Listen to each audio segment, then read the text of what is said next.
Hello friends, today we are going to see about a topic known as poverty. Poverty is a very big crisis in all of the countries in the world. We have to eradicate poverty, otherwise, even in our future generations, poverty will become a part of life in most of people. So, what is poverty actually? Poverty is defined as the lack of enough resources to provide the necessity of life, like food, clean water, shelter, and even clothing. So, not even uh, the lack of money is considered poverty, but lack of all these resources is considered as poverty. The word poverty itself comes from the French word pauvreté, which means poor. Poverty generally depends upon multidimensional elements such as the region, the place where the population is set up, era, in which era, like the industrial era, now we are living in informational era, and the stone age, iron age. So the era. Next is geographical condition. Is it uh, snowy region or a desert region or a forest region? So also depends upon the geographical conditions and many other circumstances like the government, the policies, the business we are undertaking, the jobs we are performing, everything, and many more. So, what is the types of poverty? Types of poverty is basically classified into six types: absolute poverty, relative poverty, situational poverty, generational poverty, rural poverty, urban poverty.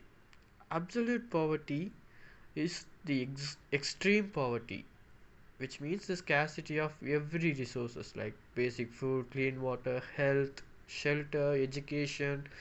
Everything is lacking for an individual, then the individual is suffering from absolute poverty. It has been measured. If an individual is living under $1 per day, then he is suffering from absolute poverty. And relative poverty means relative poverty defined as the social perspective, that is living standard compared to economic standard. For example, if a person can afford a car, then he can't be poor, right? So affording a car is the living standard. The economic standard can be what kind of car. For example, in living standard we can take food.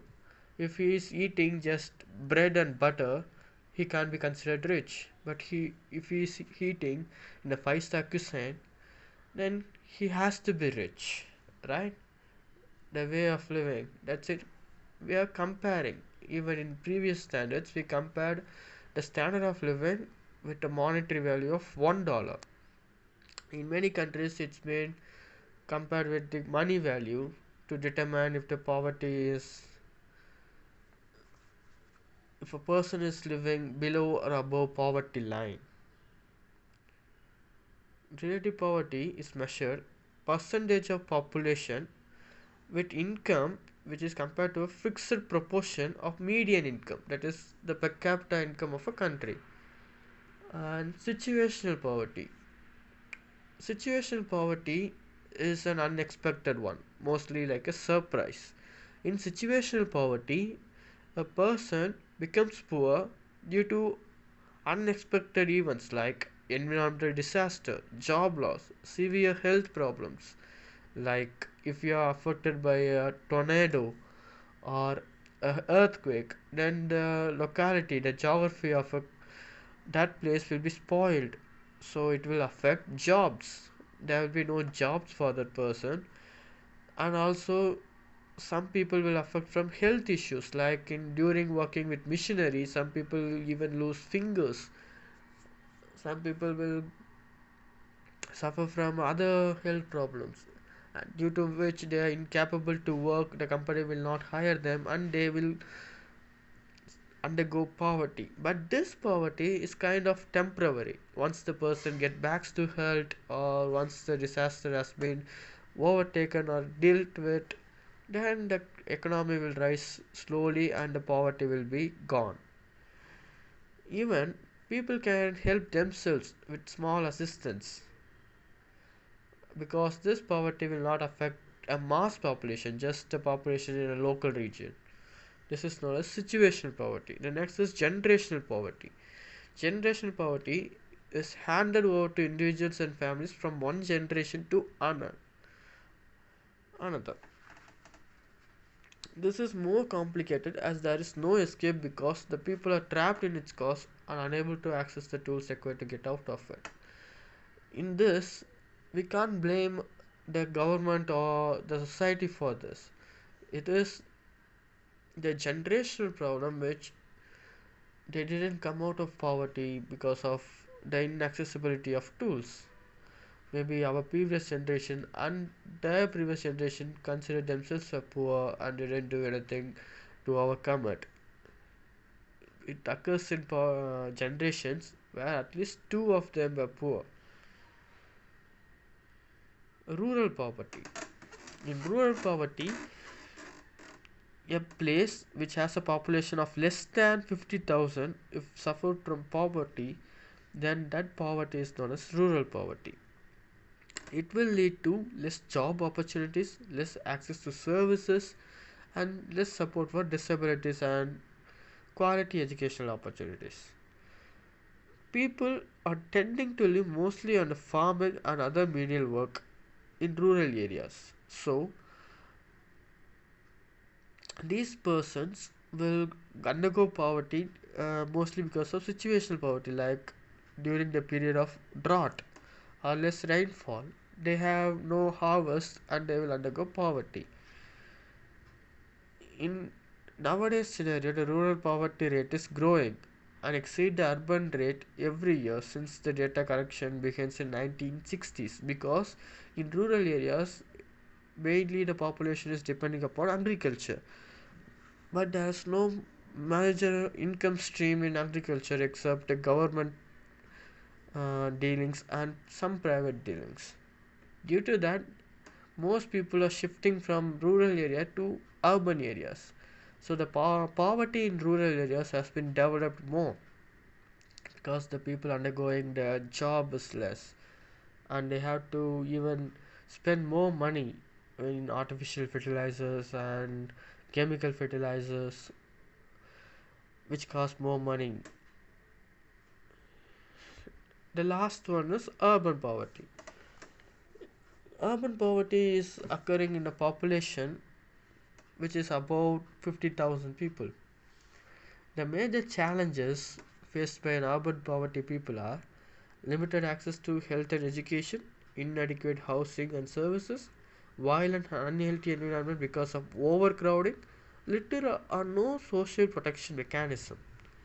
You know, in limited access to health and education, if there are so many people and there are only less schools, for example, if the children present are 5,000 people and there are only 10 schools and each school accumulate only 500 people, then the ratio will be balanced. But if there are only 5 schools, only half of the ratio will be able to get education and remaining half will suffer from illiteracy. In the same way, all other three poverty challenges will fall together. Now let's look into a case study. In India, more than 68.8% people are poor. The country's total population is 136.64 crores in 2019 census. So about 80 crore people are considered poor. Due to this, there are so many impacts on the population of India. For example, high infant mortality.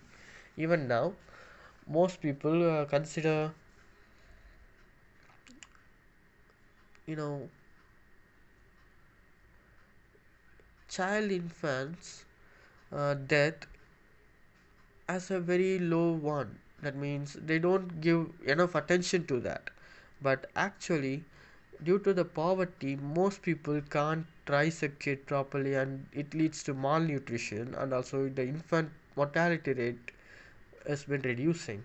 And also due to this, infant mortality rate is reducing and malnutrition, the parents sending their child to work.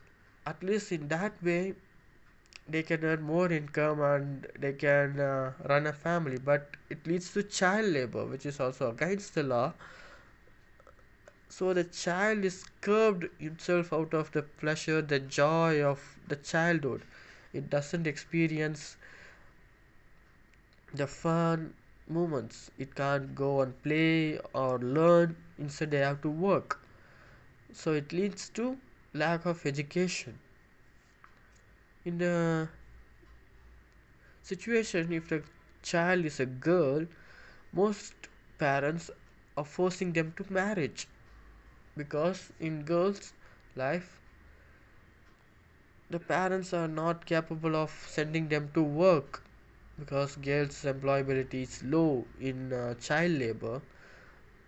So they are forcing them to marry, and it increases child marriage. Also, poverty increases HIV and AIDS. So in this country, we can find all kinds of poverty. Now, let me hear in the comments, what do you think will be a good solution to eradicate poverty in a nation like this? And thank you so much for listening to my video. Thank you. See you next time.